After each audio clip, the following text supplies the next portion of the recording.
সুনামগঞ্জের তাহিরপুরে জাদুকাটা নদীর ওপর নির্মাণাধীন বহুল আলোচিত সেতু প্রকল্পে ঘটেছে বড় ধরনের বিপর্যয়। 5টি গার্ডার নদীগর্ভে বিলীন হয়েছে বলে জানা গেছে। দীর্ঘ 8 বছরেও শেষ না হওয়া 85 কোটি টাকার এই প্রকল্প এখন নতুন করে প্রশ্নের মুখে। মোস্তাফিজুর রহমান বাবুর রিপোর্ট। তাহিরপুর উপজেলার জাদুকাটা নদীর উপর নির্মাণাধীন সেতু প্রকল্পে ঘটেছে বড় ধরনের দুর্ঘটনা। গত 17 মে গভীর রাতে সেতুর 5টি বিশাল গার্ডার নদী গর্ভে পড়ে যায়। স্থানীয়দের অভিযোগ, রাতে কালবৈশাখী ঝড়ের সময় বিকট শব্দ শুনতে পান তারা। সকালে উঠে দেখেন সেতুর অংশবিশেষ নদীতে পড়ে আছে। তাহিরপুর মধ্যনগর ও ধর্মপাশা উপজেলার মানুষের দীর্ঘদিনের স্বপ্ন এই সেতু। তবে 8 বছর পেরিয়ে গেলেও 85 কোটি টাকার এই প্রকল্পের কাজ এখনো সম্পূর্ণ হয়নি। বাতাস বইছিল জুড়ে, তখন বাতাসের সাথে সাথে একটা শব্দ হয়েছে জুড়ে। তখন তো তারা ভাবছিল কি জানি হয়েছে, আমরা সবাই ভাবছি কি জানি হয়েছে, অতটা খেয়াল করছি না। কিন্তু সকাল যখন আমরা আইছি আইসা দেখলাম যে গাটার নাই। যে আমরা যে ব্রিজটা, এটা আসলে আমরা এলাকার একটা স্বপ্ন। এই ব্রিজ কিছুদিন পরে দেখা যায় এই খুঁটি ভাঙ্গা জায়গা, হিত হয়ে জায়গা। সকালে শুনছি যে একসাথে গাটার আসছিল পাঁচটা ধরে পড়ে গেছে। মানে কি এটা বাতাসে ফালছে নাকি নৌকায় ফালাইছে নাকি, এটা তো আমরা বলতে পারি না।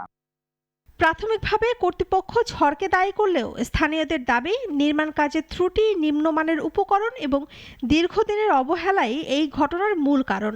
এর আগেও নৌযানের ধাক্কায় একটি গার্ডার ক্ষতিগ্রস্ত হয়েছিল বলে জানা যায়। ব্রিজের পাশে আমাদের দোকান আছে, আমাদের দোকানের কোনো ক্ষয়ক্ষতি হয়েছে না। তাহলে এগুলা কি এত টাকার ব্রিজের গাটার এগুলা কি পড়ে যাবে, এটা কেউ বিশ্বাস করবে? যে গাটাগুলো নষ্ট হয়েছে এইদিকে, তারা কাম একবার অবহেলার কারণে 5টা গাটার পড়ে গেছে।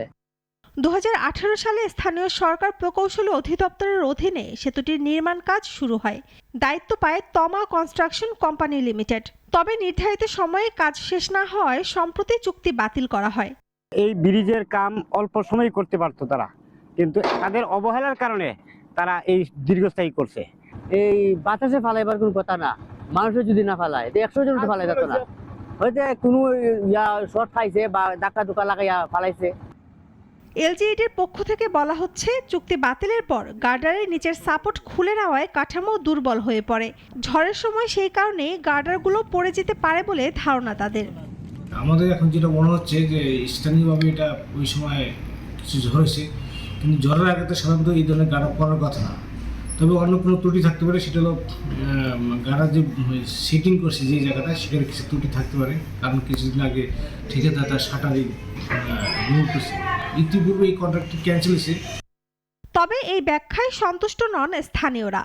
তাদের প্রশ্ন, যদি এই ঝড়ের কারণেই গার্ডার ভেঙে পড়ে তাহলে আশেপাশে বড় ধরনের ক্ষয়ক্ষতি হয়নি কেন? তারা ঘটনার সুষ্ঠু তদন্ত এবং দায়ীদের বিরুদ্ধে ব্যবস্থা নেওয়ার দাবি জানিয়েছেন। এগুলা তো মনে করেন যে এই বাতাসে তুফানে তো আর পড়তো না।